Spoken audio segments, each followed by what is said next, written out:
Assalamualaikum warahmatullahi wabarakatuh. Selamat pagi dan salam sejahtera bagi kita semua, bagi para pencari ilmu, adik-adik para pencari ilmu. Terima kasih atas atensinya. Alhamdulillah kita bisa bertemu kembali ya dalam sesi mata kuliah atau bidang seri hukum pengantar hukum bisnis. Kali ini kita akan mengulas perihal hukum benda. Karena dalam hukum bisnis ini objek yang seringkali ya itu di dalam bisnis itu adalah benda. Benda ini dalam kaidah hukum tentu terbagi dalam beberapa bentuk. Di sini pentingnya kita belajar mengenai benda dan bagaimana benda itu diserahkan gitu ya. Karena dalam hukum bisnis juga nanti ada kita temui mungkin penyerahan bendanya, bagaimana benda itu diserahkan, apa konsekuensinya, bagaimana hak dan kewajibannya terkait dengan pemenuhan perjanjian atau perniagaannya. Karena salah satu aspek ya pemenuhan kegiatan perniagaan atau bisnis tersebut itu adalah penyerahan daripada benda. So, benda itu apa aja? Itu deh kita pelajari secara kaidah dalam aspek hukum bisnis. Baik, apa itu benda? Benda kalau diartikan tentu dia harus mengacu kepada beberapa pembaginya. Maka setidaknya benda dalam kaidah hukum itu dibagi menjadi dua. Ada definisi benda dalam arti luas dan ada definisi benda dalam arti sempit, gitu ya. Kita mulai dari yang luas dulu. Ya karena yang luas ini banyak ruang lingkupnya mudah-mudahan. Benda dalam arti luas yaitu segala sesuatu yang dapat menjadi objek hak dan kewajiban. Itu dia. Objek dari hak kewajiban apa Pak? Itu ya. Maka dalam arti luas tersebut benda yang dapat dilihat atau benda yang tidak dapat dilihat. Atau gitu ya. Benda berwujud atau benda tidak berwujud. Itu dia. Maka bisa dilihat seperti apa benda berwujud. Benda berwujud itu ada objeknya nyata nampak bisa dipegang sentuh gitu ya. Apa itu? Meja, mobil gitu ya, bangunan, tanah berwujud. Sedangkan benda yang tidak berwujud itu apa? Benda yang tidak berwujud itu seperti hak. Hak ini hak apa aja? Ya hak itu pada dasarnya tidak berwujud. Hak untuk hidup. Ada wujudnya enggak? Seperti sertifikat atau surat gitu ya? Enggak ada. Akta kelahiran Pak, akta kelahiran itu bendanya surat. Bukan hak untuk hidup. Itu dia ya. Jadi kalau di dalam kaidah bisnis juga ada hak tagih. Hak tagih piutang. Itu dia. Jadi itu termasuk hak. Dan itu tidak berwujud. Itu dia. Jadi ada dua, benda berwujud dan benda tidak berwujud. Sedangkan dalam arti sempit, benda, definisinya benda itu adalah segala sesuatu yang dapat dilihat atau segala sesuatu yang berwujud. Maka indikatornya berbeda. Dalam arti luas dia sampai ke ruang lingkup yang tidak terlihat atau tidak berwujud. Sedangkan sempit dia fokus kepada benda yang terlihat dan berwujud. Itu. Banyak nanti ya kita akan temui ternyata benda berwujud atau tidak berwujud. Misal listrik gitu ya. Listrik benda berwujud atau tidak berwujud? Listriknya. Mungkin kita melihat secara langsung tidak ada nampak listriknya. Kita hanya melihat kabel, untayan kabel gitu, energinya kan gitu. Tapi ternyata kalau dipegang terasa. Itu dia itu. Ada getaran-getarannya gitu. Itu salah satu contoh bahwa ada pembagian benda. Maka benda ini dapat dibedakan dalam beberapa bentuk dalam kaidahnya. Setidaknya tadi kita sudah sampaikan ada benda berwujud dan ada benda tidak berwujud. Selanjutnya benda apa lagi? Benda bergerak dengan benda tidak bergerak. Benda bergerak bagaimana Pak? Benda bergerak itu benda yang mudah dan dapat dipindah-pindahkan. Mudah dan dapat dipindah-pindah. Mudah dan atau dapat dipindah-pindahkan. Kenapa dikatakan mudah? Karena ada beberapa benda yang mungkin kita katakan termasuk benda bergerak, bisa dipindah-pindahkan, tetapi tidak mudah. Gitu ya, tidak mudah. Kenapa? Karena mungkin ukurannya, tonase gitu ya, kemudian beratnya besar, berat, kemudian itu mempengaruhi gitu ya, benda tersebut masuk ke dalam kategori benda tidak bergerak. Contohnya Pak, ada genset sebesar gedung, itu kan termasuk benda tidak bergerak. Kenapa dikatakan benda tidak bergerak? Iya, memindahkannya sulit, gitu ya. Hingga kemudian biasanya genset yang besar itu dia memang ditanamkan di bor ya, bautnya itu ditanamkan ke bumi, sama seperti bangunan. Jadi segala sesuatu yang menempel dengan bangunan itu nanti bisa menjadi benda tidak bergerak. Contohnya tadi gitu ya, genset. Sama seperti ya kusen gitu ya, menempel kan nggak bisa dipindah-pindahkan lagi. Walaupun bisa dipindah-pindahkan, tapi saat dia menempel dengan bangunan, lift gitu ya, dia juga ya mohon maaf, dia masuk dalam kategori benda tidak bergerak. Nah itu dia. Sedangkan mengenai benda tidak bergerak, benda bergerak ya, yang mudah berpindah-pindah tadi, itu digolongkan ada dua pembaginya, yang berdasarkan sifatnya tadi, menurut sifatnya memang benda tersebut dapat dipindah-pindahkan, dan yang kedua berdasarkan ketentuan undang-undang. Apa benda ya bergerak yang bisa ini ya, benda bergerak yang karena undang-undang dapat dipindahkan. Contoh cek, itu ya, kan dipindahkan hak tagihnya, hak pencairannya dipindahkan, BG, cek gitu ya, bukti pembayaran ini ya, sebagai salah satu alat pembayaran, itu bisa dipindahkan. Saham gitu ya, saham itu kan bisa dipindahkan, walaupun secara secara dokumen ya memang bisa dipindahkan secara nyata, namun kita artikan dalam bentuk sahamnya, kepemilikan hak sahamnya itu kemudian dipindahkan seperti itu, walaupun dia benda tidak bergerak, seperti hak piutang kita pindahkan dengan konsep anjak piutang. Bisa kan, seperti itu konsepnya.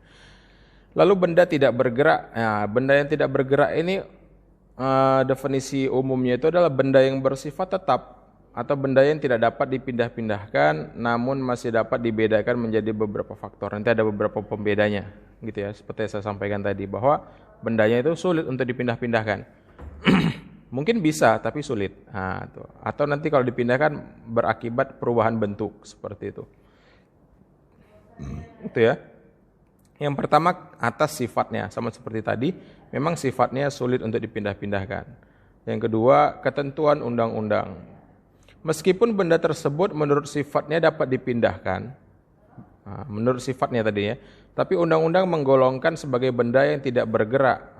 Contoh kapal dengan kapasitas lebih dari 20 meter persegi ini ya, dan pesawat terbang. Itu termasuk kategori benda tidak bergerak.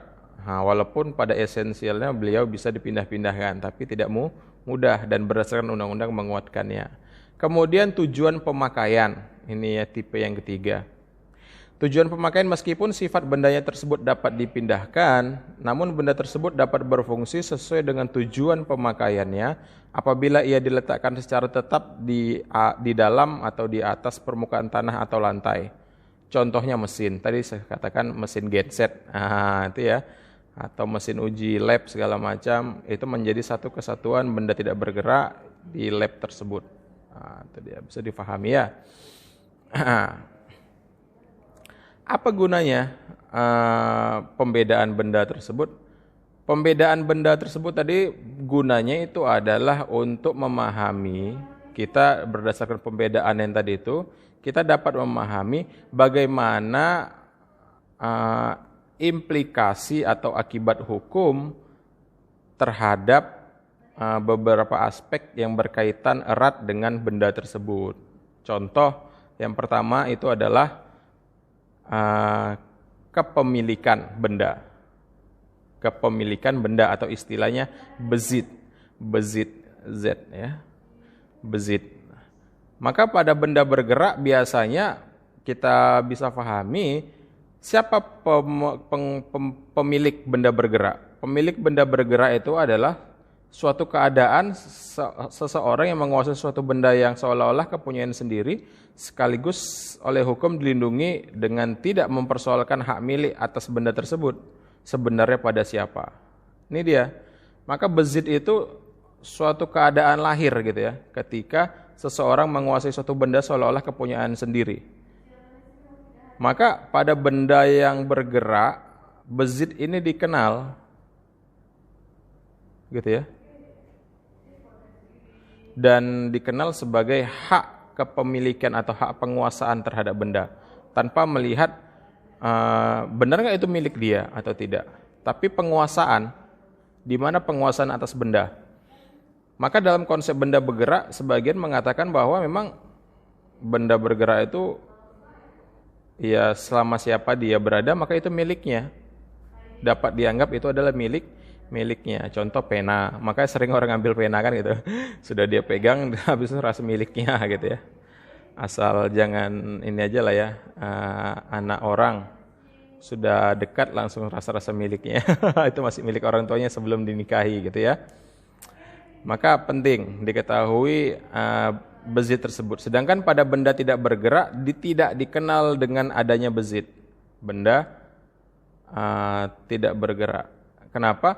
Karena benda tidak bergerak itu kepemilikannya bukan berdasarkan penguasaan saja, tapi juga harus dibuktikan dengan dokumen. Contoh tanah. Tanah benda tidak bergerak. Kepemilikannya bagaimana nih? Penguasaan itu bagaimana Pak? Seseorang itu dapat dikatakan pemiliknya. Maka tidak dikenal dengan konsep bezit tadi, dengan konsep penguasaan, tapi dengan konsep dokumen, gitu ya, dokumen. Contoh sertifikat tanah, sertifikat kepemilikan, misal pembelian genset segala macam besar tadi itu, atau kepemilikan kapal atau pesawat terbang, seperti itu. Kemudian unsur selanjutnya yang penting kita ketahui efek daripada atau implikasi daripada pembagian benda tadi, itu adalah penyerahan atau levering. Dalam levering atau penyerahan hak milik pada benda bergerak dilakukan secara nyata atau secara physically dari tangan ke tangan langsung, penyerahan langsung. Sedangkan levering atau penyerahannya terhadap benda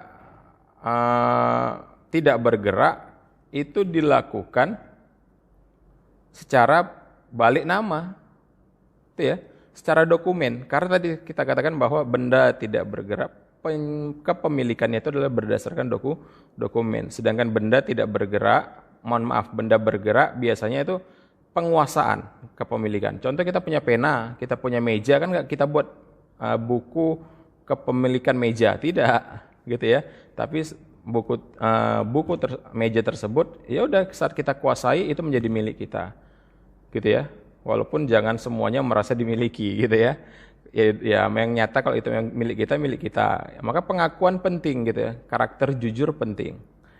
Kemudian penyerahan dalam bentuk benda bergerak ini, peralihan haknya itu dianggap selesai dan berlangsung ya, penyerahan pada saat penyerahan benda secara fisik itu, maka haknya pun berpindah atas jual beli, diserahkan barangnya langsung selesai gitu ya. Sedangkan misal hibah juga seperti itu, langsung diserahkan selesai, beralihlah kepemilikannya. Selanjutnya ada kadaluarsa atau verzaring. Pada benda bergerak tidak dikenal adanya kadaluarsa pada benda bergerak, sedangkan pada benda tidak bergerak adanya kadaluarsa yang dapat menghapuskan hak dan atau menimbulkan hak seseorang atas benda. Ya, contoh nih apa nih Pak? Tanah yang tidak diurus, tidak dikelola, tidak diperhatikan, tidak dikerjakan sama sekali, maka akan hapus haknya berdasarkan undang-undang dan akan menimbulkan hak kepemilikan kepada seseorang atau badan hukum yang mengelola tanah tersebut lebih dari 25 tahun. Itu berdasarkan undang-undang agraria. Maka kalau kita punya tanah, kita kelola. Jangan ditelantarkan, karena tanah telantar itu nanti bisa diklaim oleh orang lain. Seperti itu. Selanjutnya, untuk pembebanan jaminan hutang. Nah, ini juga ya. Apabila benda bergerak dijadikan jaminan hutang, ia harus tunduk pada ketentuan gadai dan fidusia. Jika benda itu benda bergerak, sedangkan benda tidak bergerak, itu jika dijadikan jaminan, maka dia masuk dan tunduk pada ketentuan hak tanggungan. Maka kalau tanah biasanya kena HT namanya, hak tanggungan. Sedangkan benda bergerak seperti mobil, sepeda motor, itu wajib dengan ketentuan gadai atau fidusia. Ini seringkali ya kita nggak paham. Kalau diberhentikan, udah telat bayar angsuran, diberhentikan, diserahkan langsung mobilnya kan gitu. Kenapa? Karena takut gitu ya. Itu dia terkait dengan pembebanan sebagai hak jaminan hutang. Selanjutnya dalam melengkapi ini ya, fungsinya sebagai subjek hukum, manusia itu juga diberikan potensi hak kebendaan dan hak perseorangan. Apa itu Pak? Hak kebendaan? Ya, hak kebendaan maksudnya itu adalah hak yang memberikan kekuasaan atas suatu benda. Jadi seseorang itu memiliki hak atas suatu benda untuk mau diapain gitu ya. Maka kekuasaan tersebut dapat dipertahankan kepada setiap orang yang melanggar hak tersebut, dan hak kebendaan tersebut juga mutlak. Hak yang bersifat mutlak. Misal kita punya hak milik atas bidang tanah, maka tanah itu tidak boleh diganggu oleh orang lain. Jika ada yang mengganggu, bisa kaitannya hukum pidana atau tindak kejahatan, berarti masuk ke dalam kejahatan. Itu bisa kita pidana pelakunya. Seperti itu ya. Maka itu hak kebendaan. Maka hak kebendaan itu ada dua golongan ya pembedanya. Yang pertama itu kenikmatan untuk menikmati benda tersebut, ya, hak kebendaan. Yang kedua, kita dapat menikmati untuk dijadikan jaminan hutang. Jadi ada dua, gitu ya, ada dua golongan daripada hak kebendaan tersebut. Sedangkan hak kedua itu adalah hak perseorangan. Hak perseorangan ini adalah hak yang memberikan suatu tuntutan atau penagihan terhadap seseorang. Ini hak perseorangan hanya dapat dipertahankan terhadap orang tertentu saja, tidak ke semua pihak, tidak berbeda dari hak kebendaan, gitu ya. Hak kebendaan mutlak atas siapapun, sedangkan hak perseorangan hanya pihak tertentu saja. Contohnya, kita hutang piutang dengan A, maka kita hanya berhak menagih kepada A. Tidak bisa nagih kepada yang lain, kepada anaknya Pak, nggak bisa, tetap harus A perbuatan tersebut, gitu ya. Maka tidak boleh ditujukan ke orang lain. Dan selanjutnya cara penyerahan atau pengalihan hak kebendaan. Karena tadi hak kebendaan itu punya kekhususan, tentu peralihannya juga ada kekhususannya dan penyerahannya, gitu ya. Yang pertama itu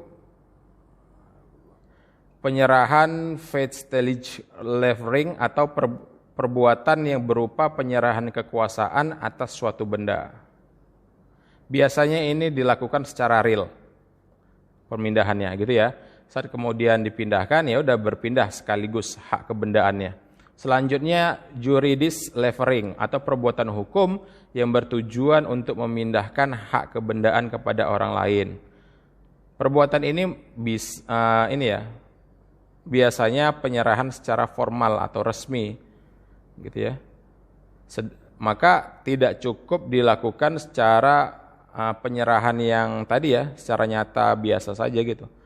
Namun harus ada penyerahan secara yuridis untuk memindahkan hak kepada orang lain.